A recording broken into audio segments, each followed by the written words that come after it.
Well, when you talk about things like, having sex with children or animals being illegal, that's because they can't properly consent to have sex.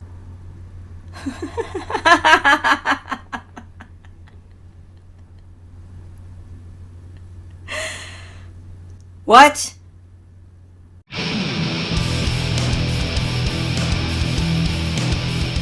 Today I'd like to start off by thanking anyone who's watched, subscribed, and liked any of my videos. I've made it past 100 subscribers now, and that's thanks to all of you guys, so thank you for your support. Today I'm going to be doing a deep dive analysis of the video that Daily Wire host Michael Knowles put out where he debated pro-choice activist Bronte Remsik. Here we go. If you want to look at that, then you would like to look at that. This isn't an ultrasound. No, this is a 9-week fetus in a petri dish. In a petri dish. It's just really ghastly to show a picture of a person who's been killed. People such as yourself like to share propaganda about this issue, and I am here to try to present a medically accurate representation of what a this murder issue, victim looks like. of what this issue is.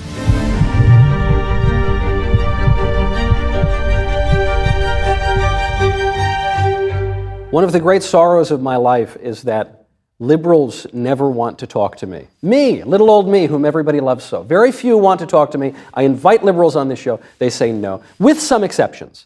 One of the most successful, popular videos that we've put out was a debate that I had with a popular social media influencer on the left on the topic of abortion, who did have the guts to come on this show. And not only that, she did so well that we decided we had to invite her out here, and that person would be Bronte Remsik. Bronte, thank you for coming out all the way to Tennessee, and welcome to the Daily Wire studios. Thank you. Good to be here. I hope that I can kind of introduce your viewers to a new perspective. I suspect they have been introduced, but perhaps you will change some people's minds. For the occasion, I'm having a very pink drink of some sort.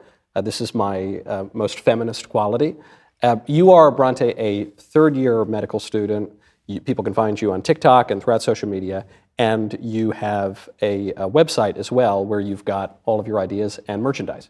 Yes. Yes, that would be kind and curious. Yes, bekindandcurious.com. Okay, I consider myself kind. I am extremely curious. You have done us the great honor of coming out here and gone through all the hassle that it takes to get to Tennessee. So you are staunchly in favor of abortion. I am your captive audience. If you had to give me the elevator pitch, what would it be? Absolutely. So what I would really like to start this conversation off with and make very clear from the start for both you and your viewers is I am not saying that you are wrong for being uncomfortable with abortion. I'm not saying that you are wrong for not agreeing with it. But your opinion applies to your body and your life alone. We are not sitting here having a discussion about our personal disagreements. First off, Bronte starts by trying to placate Michael's feelings, which I'm sure he didn't need her to do because he doesn't care that much whether she thinks he's wrong. I am here to educate you and your viewers on the guidelines of proper medical practice that have been established by our country's leading medical experts. The "I am here to educate you" part sounds very arrogant, but I guess that's what college students are like. They think they know everything and then are entitled to lord it over other people. And they have stated publicly and unequivocally that abortion access is essential to comprehensive, evidence-based health care. I don't know what she means by comprehensive evidence-based healthcare. I feel like leftists often use a lot of words to say simple things, or to say nothing, depending on what they're trying to accomplish in their conversations.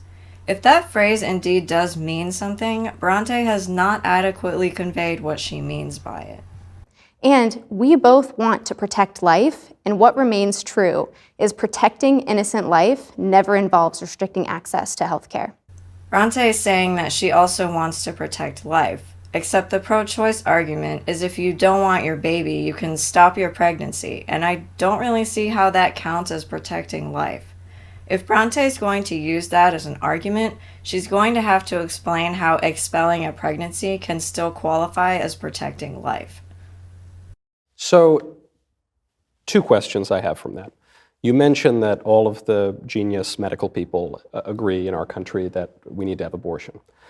Now, surely all of the genius medical people have agreed on all sorts of practices throughout history, even in the not-so-distant past, that are quite terrible for people. One good example would be lobotomies. There was a scientific consensus in the country that when women are behaving a little eccentric, we should go in and scramble up their brains. And they used these kinds of procedures throughout the 20th century. Now we look at that as ghastly and a violation of basic rights. But this was a medical consensus. So surely you're not telling me that just because a bunch of fancy people in lab coats think something about a matter of bioethics, that therefore it's the gospel truth. Michael says that just because genius medical people have agreed on all sorts of practices throughout history, that doesn't necessarily mean they're always correct. Well, a big part of the prior, travesties of medicine is there was not consent from patients, and there wasn't proper informed consent from patients. Bronte says that patients back in the day were not able to give proper consent to their doctors, and that is why bad things happened in medicine. Besides the fact that Bronte completely misses Michael's point, I think her consent argument is wrong. Because even if the patients consented to their doctors, that doesn't mean their doctors were doing good things, or that their doctors had correct ideas about medicine. Where when it comes to abortion, you continuously say that I am pro-abortion, when really I am pro-abortion access. And abortion access and the discussion of having an abortion should be between the patient and the medical provider, and that is it.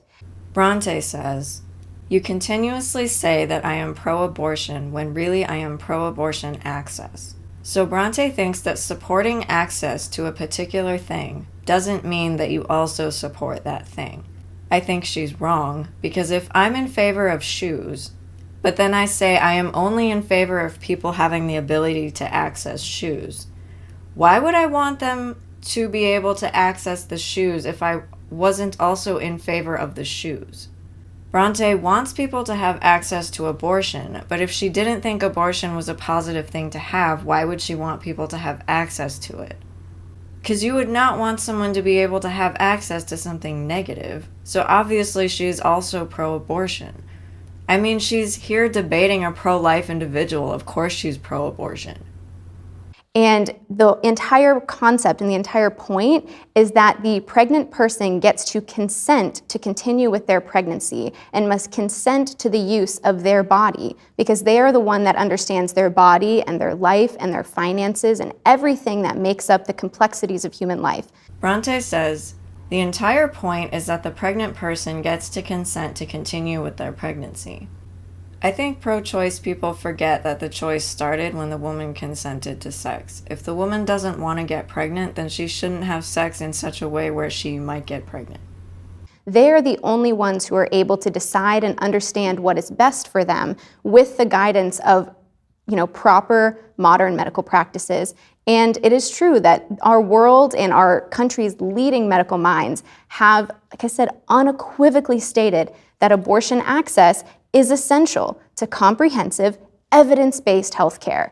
And your opinion can remain your opinion, but it does not get to override the opinion of people who train their entire lives to provide healthcare to people. Well, so on the matter of consent, obviously the clear rebuttal to that would be that abortion involves not two people, but three people, one of whom is the unborn baby. Now, I imagine you would have issues with that description, so we can get to that in a moment. Michael says that if they're going to talk about consent, the baby does not consent to stopping its growth in the mother. The first thing you said, though, is that I'm entitled to my opinion, but I'm only entitled to my opinion as it pertains to my own body, and I'm not entitled to an opinion about what you do with your own body. But do you really believe that? Do you really believe that people can only have opinions about things that pertain to their physical selves? I can't have an opinion about I don't know, a sunset, or I don't know how automobiles are made, or I don't know, drug use or anything like that. I can't have an opinion about politics, how our government should be run, or how our political community ought to behave. I can only have opinions about myself. Michael brings up, do you really believe that people can only have opinions about things that pertain to their physical selves? It reminds me of how college people think that others can't have an opinion on things because they didn't study about it in college. They think their education allows them to treat everyone else as if we don't know anything. That's false because I'm a human being. I can have opinions about things that are around me. I can have opinions about reality. I can have opinions about anything because I have thoughts. No, I think you misunderstand me. You can have your opinion about anything and anyone that you'd like, but that opinion cannot restrict someone's access to health care. You can disagree with someone's choice to get an abortion, but just because you disagree with it doesn't mean that your opinion should override the opinion of their medical experts. Bronte evades Michael's question and instead says, "No, I think you misunderstand me." Then she follows it up with, "You can have your opinion about anything and anyone that you'd like, but that opinion cannot restrict someone's access to health care." She uses that word access again, but as I've discussed above, she's throwing that in to muddy the waters. Bronte said Michael can have his opinion unless it is about health care. Medical experts. Can my opinion be put into effect to restrict someone's access to drugs like heroin? Well, in what way? Well, we have self-government in the United States, at least nominally. And so if I think that heroin is really bad, and I think we ought to have laws against its use, then I can lobby my elected representatives and they can pass a law, as they have, against heroin, and then you are not allowed to use heroin, even though that affects only your own body. I have now expressed my opinion about heroin in such a way that it restricts what you can do with your own body. Are you saying that that is not acceptable? Michael is talking about how laws are made in the United States. We are a self-government, so when the people have a problem in society, we complain about it. The representatives hear about it, and then they discuss whether or not the thing we're complaining about is valid. Generally, laws are made to protect society and make society a better place, so that we don't harm ourselves or have chaos in the streets. It's a government for the people, by the people. So based on that, people's opinions do form the law. So actually, with laws regarding drugs, it is illegal to buy and sell drugs, but it's not actually illegal to do drugs. Michael asks Bronte if she thinks the way that we make laws is unacceptable. She evades the question by saying it's not actually illegal to do drugs. I feel like this is the same as when Bronte said, "You call me pro-abortion when really I am pro-abortion access." Bronte saying that it's not actually illegal to do drugs, despite it being illegal to buy and sell drugs. If it is illegal to buy and sell a product, then it is probably bad for you to also have or be in possession of that product. So whether it's illegal or not to actually put the heroin in your arm, I think is beside the point, and that is exactly why Bronte said it. It's because you can't tell Depends me. on the jurisdiction. But True, but you cannot tell me what I can or cannot do with my body. Again, you can totally and rightfully so disagree with someone's choice to do drugs, but that doesn't mean that we shouldn't, as healthcare providers, ensure that say, drug user is able to make informed choices about their body. Are you familiar with like clean needle programs? When Bronte asked Michael, "Are you familiar with like clean needle programs?" she's not trying to move the conversation forward. She's using the tactic of convoluting the conversation in order to evade Michael's question, which was, "Are you saying that the way we make laws is unacceptable?" I am, yeah. Correct. And so clean needle programs, they reduce disease transmission. And so even though someone is going to choose to do drugs, it is the responsibility of medical experts and healthcare providers to ensure that we cannot change someone's choices and behavioral patterns. Bronte says we cannot change someone's choices and behavioral patterns. Yes, we can. That's exactly what rehab is for. If you're a drug addict or an alcohol addict or a narcotics addict, you can go to rehabilitation and they will detox your body from whatever crap you put into it. Then they will try to help you see that doing those things is harmful to you and your body and your mind, and you should probably stop unless you want to ultimately destroy yourself. But we can ensure that we provide them resources and able to ensure that their decisions and the impact of their decisions is minimized in whatever way that we can. Bronte, putting aside for a moment the efficacy of clean needle programs, which I think is dubious, but that might be a discussion for another day. I think you're evading the question a little bit here, because you're suggesting that drug use is not criminal in all cases, which is not the case. There are places where drug use is where the use of the drugs itself is criminal. But even so, let's take that, let's accept your premise. Nevertheless, purchasing the drugs would be illegal. Now, this is something you do with your own body, with your own money. This is it's the very same issue, just removed one step. So is it all right for me to express my opinion about illicit drug use, to restrict you from doing something that you want to do, be that shooting the heroin, purchasing the heroin, putting the heroin in a syringe, whatever you want to say? Clearly, I am restricting your bodily autonomy here, and that has been done throughout civilization, that remains on the books in the United States. So are you saying that drug laws are basically some sort of travesty? Michael also realizes, as I did, that Bronte is evading his question.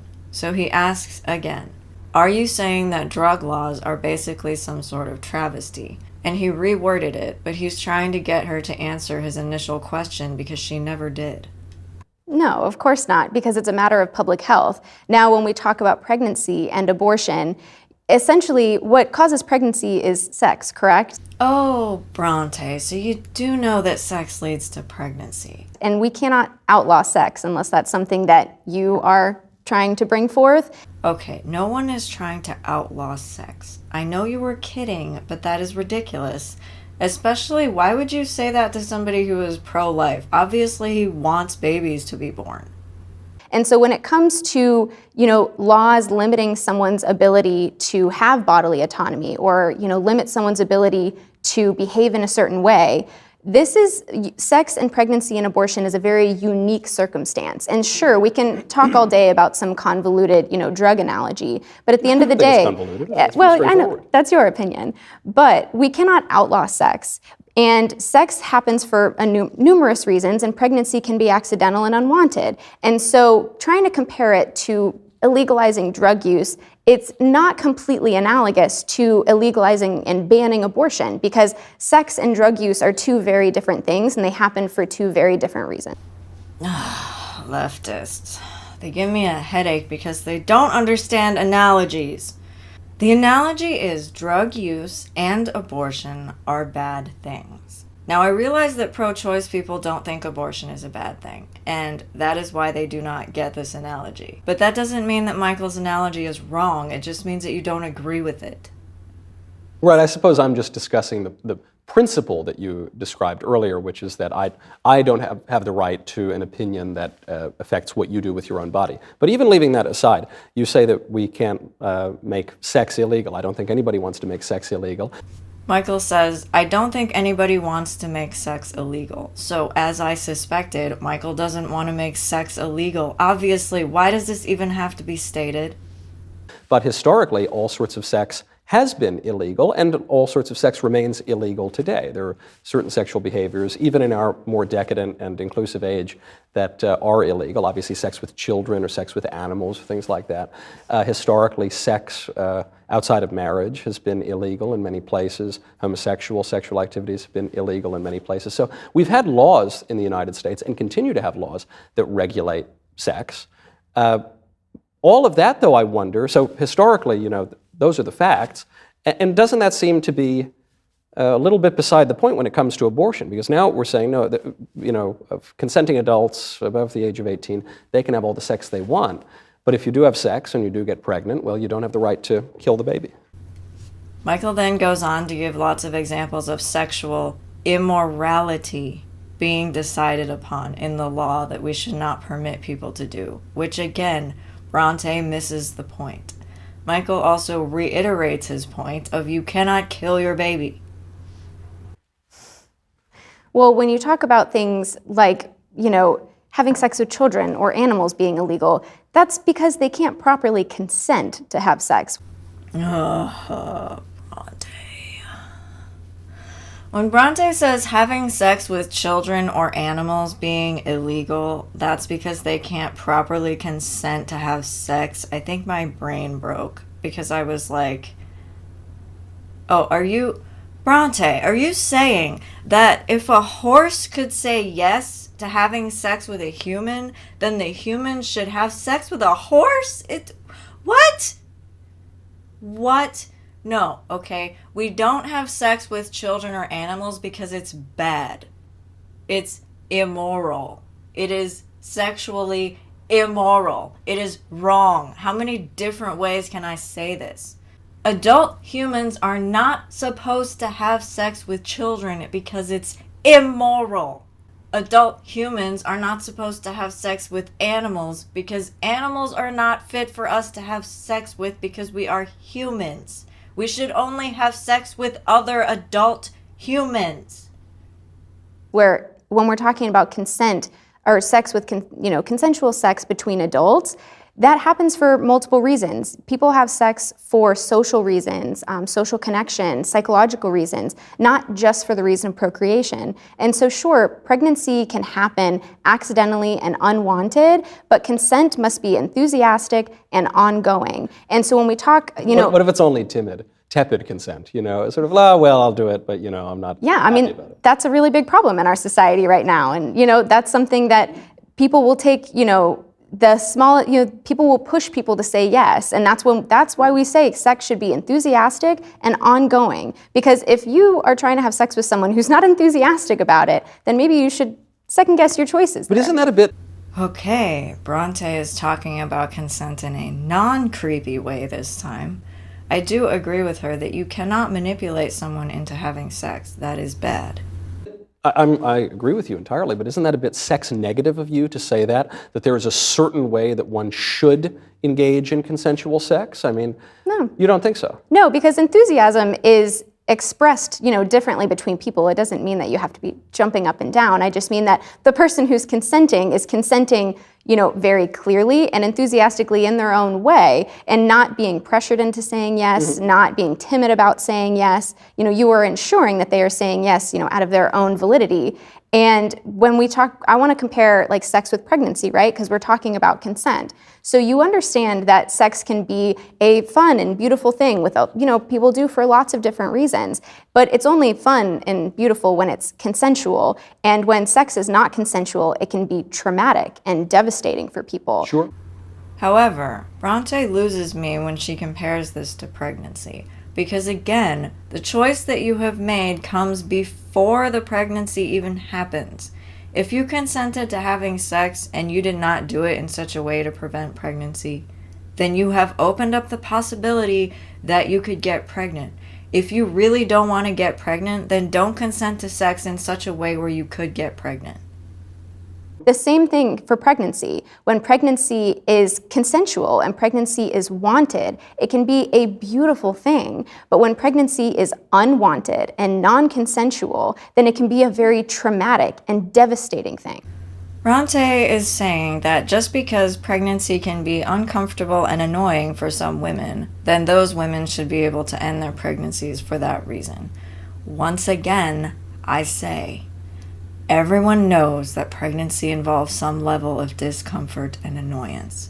I also say, again, if you don't want the discomfort of pregnancy, then don't have sex in such a way that you would open you up to the discomfort of pregnancy.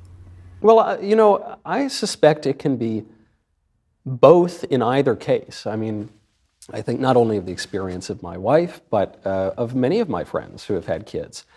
And they want kids, and they intentionally get pregnant, or at least they are happy when they find out that they accidentally become pregnant. But there's still a lot of trauma involved in that. I mean, there's a lot of suffering that comes along with that.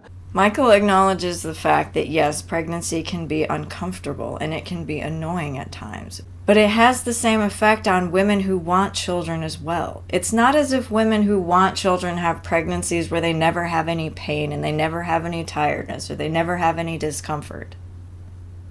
That's part of pregnancy and childbirth and life generally. Life involves some degree of suffering. So it just seems what you're saying is when the pregnancy is desired, that is beautiful, and we should celebrate it. And when the pregnancy is not desired, then you ought to be able to end it, and meaning end the little baby. And it reminds me of you see this with the royal family. The royal family, you know, the princess gets pregnant, and they say, we have the royal baby. The baby's only 10 weeks in gestation, but they say, this is the royal baby. But then some left-wing woman goes on television and says, you know, I just had an abortion. Well, that's never a baby. That's just a clump of cells. But we're talking about the exact same thing, right? We're talking about a child at, who knows, 15 weeks gestation, 20 weeks gestation, let's say. So, yes, I understand that the experience of sex and pregnancy can be felt differently in different circumstances, but the baby himself would be the same in both circumstances. It's just in one, we celebrate his beautiful baby life, and in the other, we kill him as a clump of cells. Michael brings up perspective. In the royal family, they are really proud of the royal baby, and they show it off and celebrate it. When a woman doesn't want the baby, she pretends it isn't a baby, and then she discards it. Michael is saying that the perception of the baby should remain consistent, while Bronte is saying that the perception of the baby should change depending on whether the baby is wanted or unwanted. So when it comes to medical terminology, it's actually an embryo or a fetus. And when you call it a clump of cells, I agree that that can feel dehumanizing. But on the same side, when you call it a baby, that's also anthropomorphizing. So I think right. And so that's, neither side is correct in its entirety. And that doesn't remove what? Both sides are correct, Bronte, because fetus and embryo are medical terminology. Baby is simple, plain language. Both are talking about the same thing, though, so they're both correct. I can call this object a cup, or I can call it a coffee mug, or I can call it a hot chocolate mug, or I can call it a ceramic container which holds liquid. No matter which of these terminologies I chose to use, it's still a cup. A fetus or an embryo is still a baby because the only thing that a woman gets pregnant with is a baby. Well, I guess you're entirely right that you mentioned the word fetus, which ironically is dehumanizing, although the word fetus, you know, the Latin word fetus just means offspring, and we're referring to human beings here. But doesn't the question hinge on which language should we use? So one is dehumanizing, one is anthropomorphizing, in other words, humanizing. So then isn't the question that we have to answer, is this thing that we're talking about a human or not? And if it is a human, then we should only use the anthropomorphizing language. And if it is not a human, then we should only call him a clump of cells. Well, when it comes to medicine and medical practice, it is, you call it a fetus. And the reason— But I don't call it a fetus. Well, but you're also not a medical professional, are you, But I'm a human being with rational faculties, right, but who describes the world around him, right? True, but you aren't having discussions with pregnant people. And when— I often am, yeah. as a medical professional. So there are articles written for medical professionals about how to have these conversations. And it is appropriate to call it a fetus. And when the pregnancy is wanted, it is also appropriate to call it a baby when that pregnancy is wanted and desired, and you are trying to create a comforting and accepting environment for that pregnant person. But from a medical standpoint, it is completely appropriate to call it a fetus until you understand where your patient is at in their mentality regarding their pregnancy. Is that? When Bronte says it is completely appropriate to call it a fetus until you understand where your patient is at in their mentality regarding their pregnancy, I find that an absolute red flag because she's been given guidance to use or not use certain words depending on who she's talking to. Another word to describe what she's being taught is manipulation. If you want to make something sound better, you use good positive words. If you want to make something sound worse, you use distant technical words. I really don't think it's good that medical professionals are being taught how to speak in manipulative ways. How am I to trust anything a doctor says? Is that guidance that doctors get? If the mother wants to be pregnant, then you can call it a baby. But if the mother doesn't want to be pregnant, you don't call it a baby. It depends. That's amazing that that's the medical guidance. Michael, I think the word is disturbing. That's disturbing that that's the medical guidance.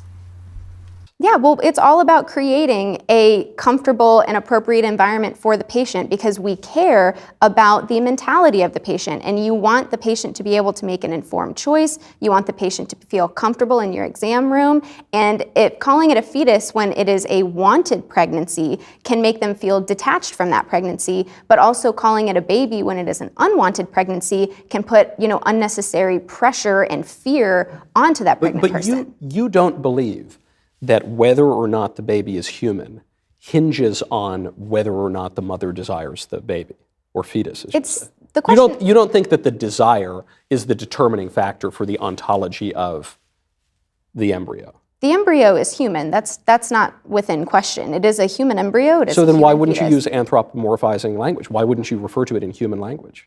Because language is often emotional, and pregnancy is an emotional state for someone to be in, and as a medical professional, you have to be conscious of the way that your words affect the patient. And so you would lie to the patient? Because you've It's just not lying. Well, you said it is lying, because you said the baby, or fetus, or whatever you want to say, is a human, and you said the word baby is humanizing language. So you're describing the human being with humanizing language, unless you say that the emotions of the pregnant mother are such that you don't want to describe the human being in humanizing language, and so you describe the human being in dehumanizing language. How do you, and you're doing it knowingly, you've just admitted the baby's human.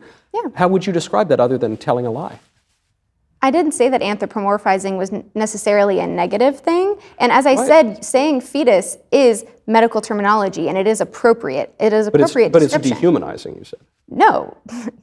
Calling a clump of cells is dehumanizing. Oh, okay. Calling it a fetus is not dehumanizing. It's medically appropriate and it's medically consistent with how you should, define. Then why the distinction? Are you given the guidance to call it a fetus to the woman who doesn't want the baby and a baby to the woman who does want the baby? I've explained this to you, but I can explain it again. Maybe I'm just a little slow. No, you're not slow, Michael. She's just evading you. Again. I know you were kidding, though. That's okay. I'll slow it down for you then.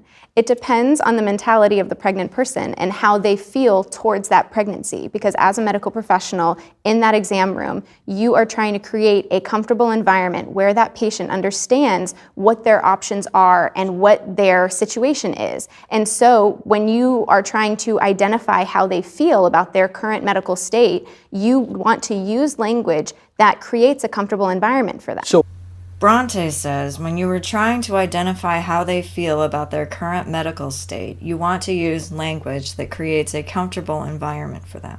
So if I go see a doctor and the doctor said he discovered something bad, like a cancerous tumor, according to Bronte, he would have to wait to distinguish what my feelings were about the tumor before he told me what my diagnosis was. Let's say I got the news and decided that the tumor was going to be my new best friend. Would the doctor have to abide by my delusional view of how I view the tumor? Would the doctor have to refer to the tumor as my best friend because I said I saw the tumor as my best friend? Or would the doctor be allowed to page the psychiatric ward at the hospital because I was clearly deluded and needed psychological help?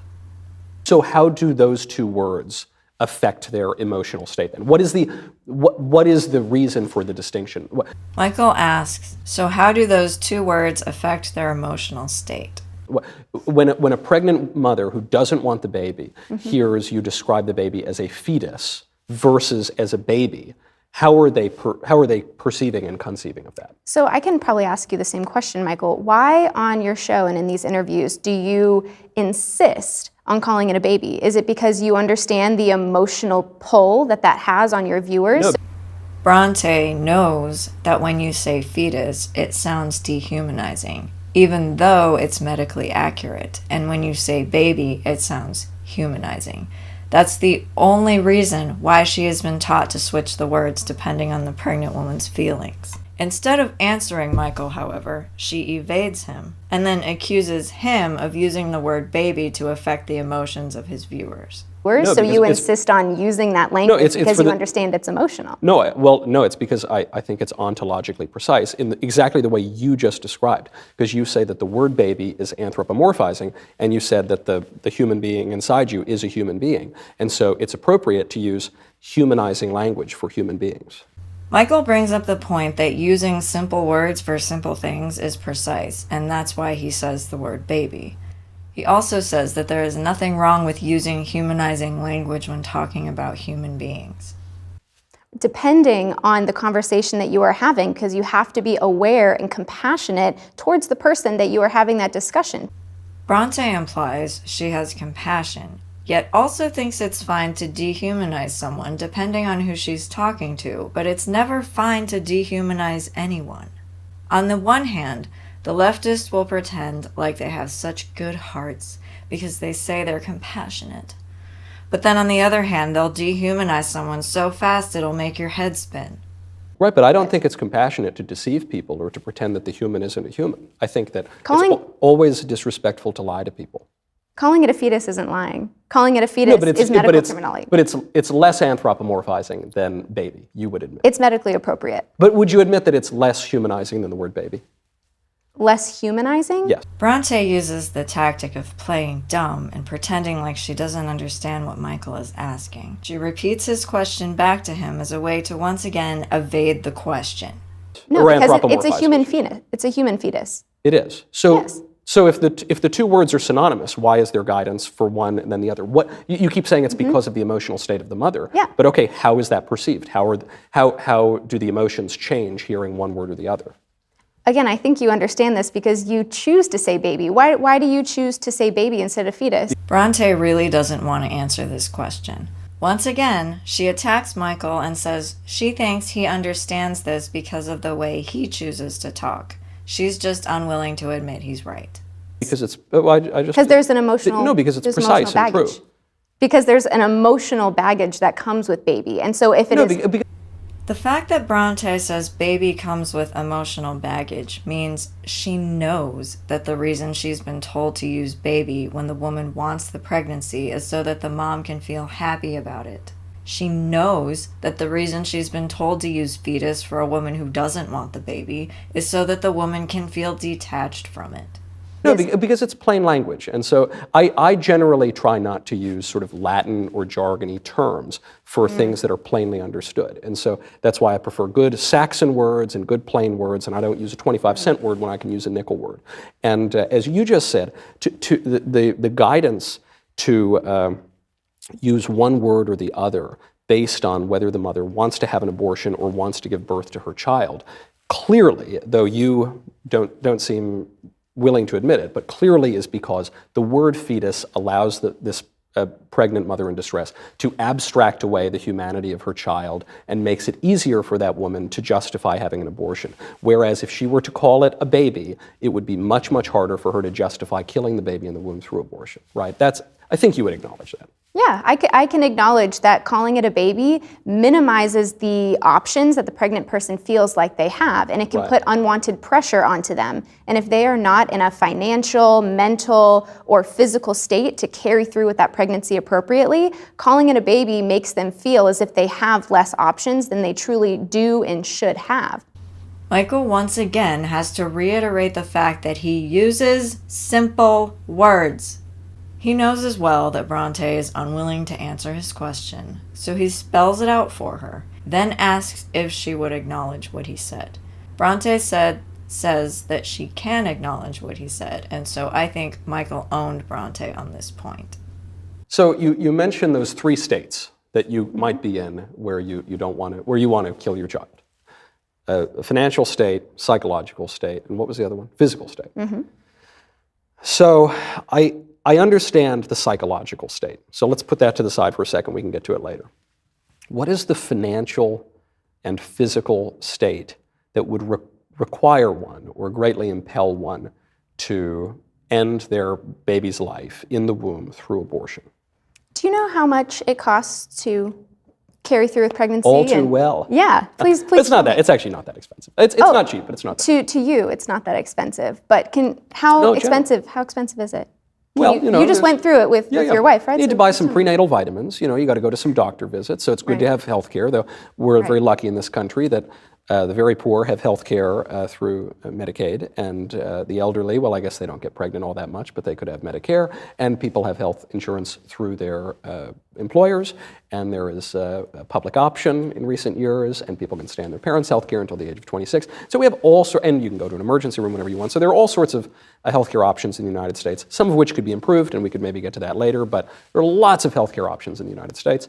And then when one delivers in the hospital, there is a very large sticker price. I mean, it'll say $30,000, $50,000, but people don't really pay that price because insurance covers that, and it's also basically just a scam to enrich the insurance companies, but that's, again, another problem with the U.S. healthcare system.